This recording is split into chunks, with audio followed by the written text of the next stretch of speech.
Audio input. Oh, wow. How about now, guys? Let me know. Let me know in the comment section. So, what up, Midi Acer, Sadia Javed? What up?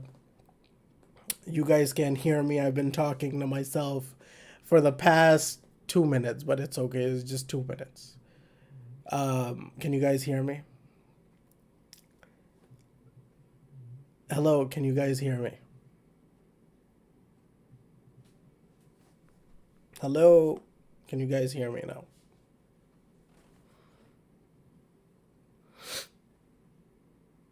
All right. So we could hear myself now. So what I was saying was this is okay. So I'm back reviewing all of this stuff. I did make a few videos on the channel. Just highlighting a few different things that's been going on in the industry and everything, and it's just terrible. It's terrible anyways. So Hell in the Cell, right? I think it was a waste of time. Hell in the Cell used to be a match everyone looked up to, right? You used to be like, Hell in the Cell, man, it's gonna be a Hell in the Cell match and all of this crap. But guess what? Hell in the Cell is one of the most low regarded matches now because they either give them out for free, which was good, giving it to SmackDown for free, but then at least give us a good match. And then you had Raw yesterday, so and then Hell in the Cell on the pay-per-view is just terrible anyways.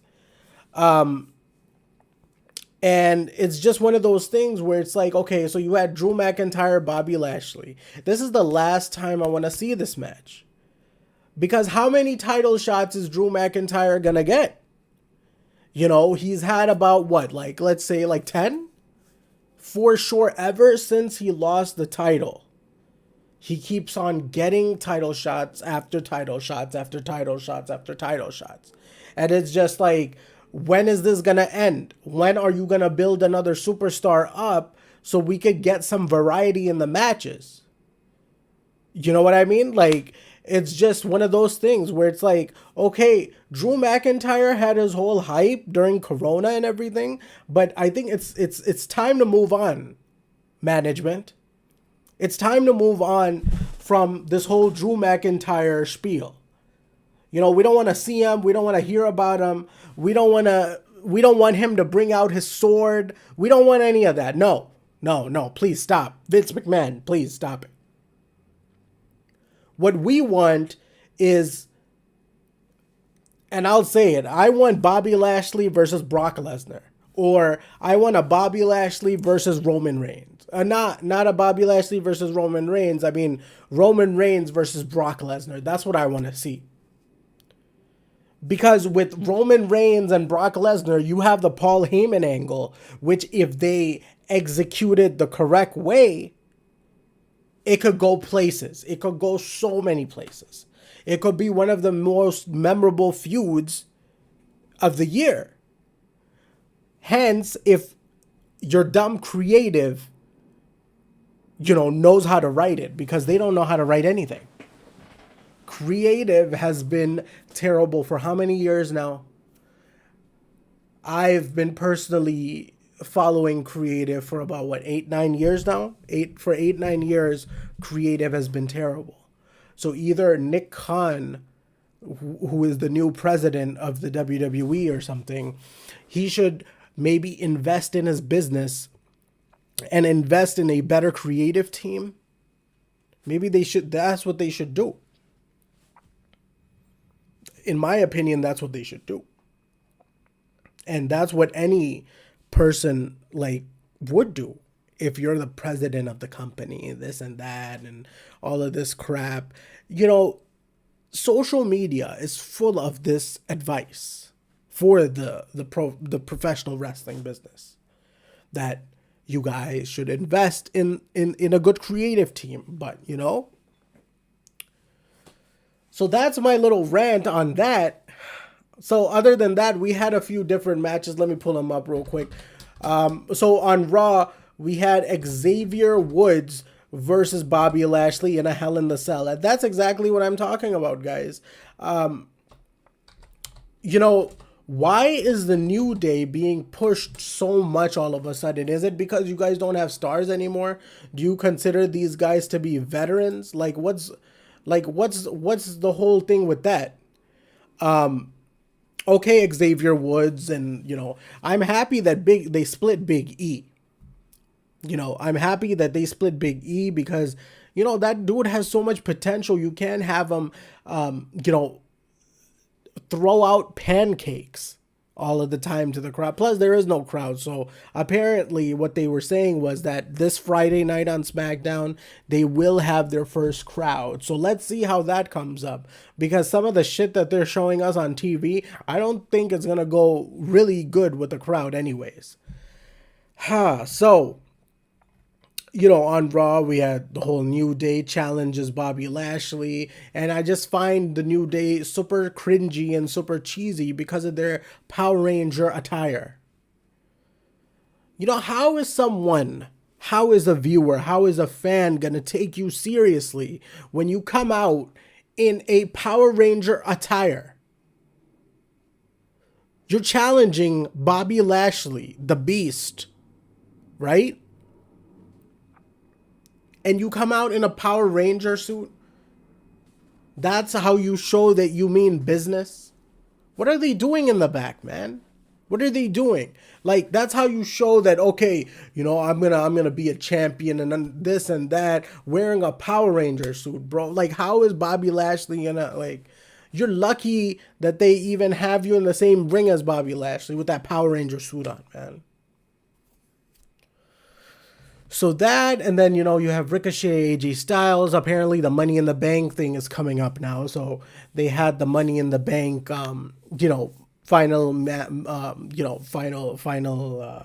finale matches. And, it's just one of the things, I feel that Money in the Bank is another thing, just like Hell in the Cell. When they started naming the pay-per-views after the match itself, I think that was the time where everything started going a little more downhill for some of these special matches because they're just not special anymore. You'll have 2 or 3 or 4, like what they did with Otis last year, man. I mean, there's not a bigger example than that, than having Otis, I don't know how, winning that Money in the Bank. Then on top of not just winning the Money in the Bank, losing it like a dumbass to The Miz, and then The Miz wasting that. And not really wasting it. When The Miz cashed in last year, he could have, they could have built that storyline well. But of course, they had Bad Bunny. So they had to have that match with The Miz. They had, even though Bad Bunny performed really well, he did a good job. I mean, as a singer and just wrestling, that's pretty good, bro. He got major respect. But, going back to the point where it's the Money in the Bank, remember when it first started, when Kane had it, or when Edge or CM Punk and all of these guys, and it used to be a surprise thing, right? A surprise element. Now people like dumbasses like Braun Strowman just lose that shit. Oh, I'm cashing it in. Yeah, bro, how about you write your stories better, creative, and not make Braun look like a dumbass, which sadly, Braun's not even with the company anymore. So it's just one of those things. And then, the whole Eva Marie thing. And, I'm just going to let you guys know right now. Eva Marie's probably going to get released next year or something. Because this whole storyline is the same shit they've done before as well. And it's just terrible. It's a terrible story. They probably can't even wrestle. They're making the NXT person make, it's just bad writing. They're making the NXT come up and they bring them to the main roster and then they treat them like shit. And then they wonder why the talent wasn't useful. When you don't use someone correctly, obviously, it's just obvious that the fans are, when you build someone like shit, obviously it's not going to go well over with the fans. It's just a fact. It's just a plain fact. You know, you had that segment. Randy Orton versus John Morrison, you know, the whole Money in the Bank thing. Apparently, Matt Riddle caused Randy Orton to win that match and everything. RK Bro is something that, you know, I know they're trying to get Matt Riddle up there and everything, but that's another thing that they should not be doing. You know, Randy Orton's a legend at this point, right? Why isn't he in the title picture? I get it. You know, Randy Orton's like 13-time world champion and so on and so forth. He is actually one of the people who could hold the title the correct way. You know, instead of like, you know, he should be going back and forth with Bobby Lashley in the Hurt Business. If the Hurt Business comes back, that's it. You know what they should do with the Hurt Business? What they should do with the Hurt Business is they should get, and maybe this is going that way, I hope so, you could only hope that they're taking Kofi Kingston and turning him on Xavier Woods and bringing Kofi into the Hurt Business. But, you know, we've had these opportunities before and it's never happened. Apparently, the New Day sells them too much merchandise for them to use them correctly. That's just as simple as that. We got Jinder Mahal back, okay, with his two new proteges. It's not the Bollywood boys anymore. It's like two weird people. But they're also Indian, so it gets the whole pact in. You know, you have that. Now, I honestly, personally, man, I think Jinder and Drew should have a feud. And it shouldn't be like make Jinder look stupid and all of that crap like a joke. No. Have a legit story. And if you can, bring Heath Slater in too as a guest referee. It can't get any better than that. Make it so personal and everything that, you know, like, the next time Drew McIntyre's having a match, get Jinder Mahal's henchmen and, you know, just destroy Drew McIntyre and have that story built from there. Then, you know, every week with the promos, it keeps getting personal and personal and personal, and do it that way. That's my opinion. That's how they should do it. It's just smart. It's just a smart thing to do. You know, let me know in the comment section, guys. What do you guys think? Is that how they should build it? I think that'll utilize both superstars the correct way and build a good story and just, you know, take it out at SummerSlam. SummerSlam's the best opportunity to do that. And there's no other way you could do it. And then, you know, it's just, you know, so that I just watched some of the highlights and, you know, the whole Jackson Riker thing. And it's just like, dude, stop with these gimmicks. Just because he's a veteran, that's his gimmick now. That's his gimmick in wrestling. And it's not like you're going to make him win either. You're making him lose. So it's just like, dude, can we come up with another gimmick for him and not use his personal life as, you know, as something that, you know, they don't even use him correctly on the TV. You know, the whole Charlotte Flair, Rhea Ripley thing is getting boring. I don't like Rhea Ripley as champion. She's weird. She's a gothic person. It's just weird. I just don't enjoy watching her on TV. It's just, she can't wrestle. She can't do anything. This whole storyline is trash. The characters are trash. But yeah, you know, that's it. Most of it, you know, you had a few matches. You had a few mediocre matches. Bliss and Cross, yes. Alexa Bliss. So, guys, can you guys tell me how is a person who has, you know, possessing powers and all of that in a goddamn tag team match? I was just thinking about that yesterday. So you're telling me that a possessed person, so if they want to keep it so real and not make this any interesting, let's butcher it, right? Let's go ahead and butcher every mistake that they make because they're not writing a good story. They're not making connections with Sister Abigail or Bray Wyatt or The Fiend, anything, right? The story is just written every day. Every Monday, it's a new story that creative writes. Every Monday, it's a new story. It's a new storyline. Let's forget about what happened in the past. And, it's a new day. It's a new day every Monday. So you're telling me that, Alexa Bliss is possessing Reginald and all of that crap. Why are you in a tag team match, bro? Why are you in the professional wrestling business if you're so possessed? You could be doing bigger things, man. Like, it's just one of those things. It doesn't make any sense.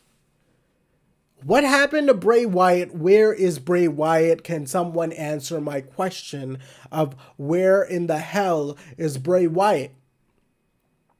Story-wise, we know what's going on with Bray Wyatt.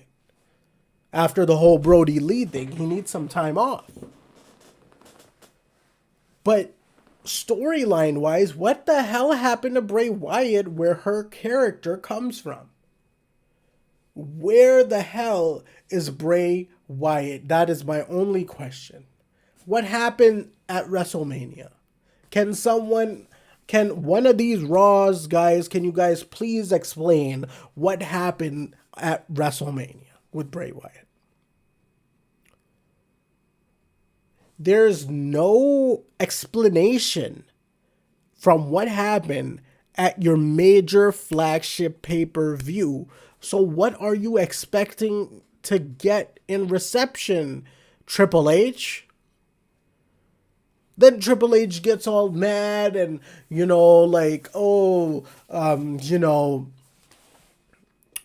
fans don't understand. The fans don't know how this works and da-da-dee. And it's like, bro, this is why. Can you explain to us what happened at WrestleMania? If you can explain that to us, maybe, just maybe it would make some sense. Because the whole Alexa Bliss angle makes no freaking sense. And it's done. It's done. If you go on Twitter, go on social media, people are done with this angle. No one likes it. People are asking, where the hell is Bray Wyatt? How this relates to Bray Wyatt and what's gonna happen. Because it's just, we don't know at this point. There's no explanation. There's no correct explanation for what the hell is going on here.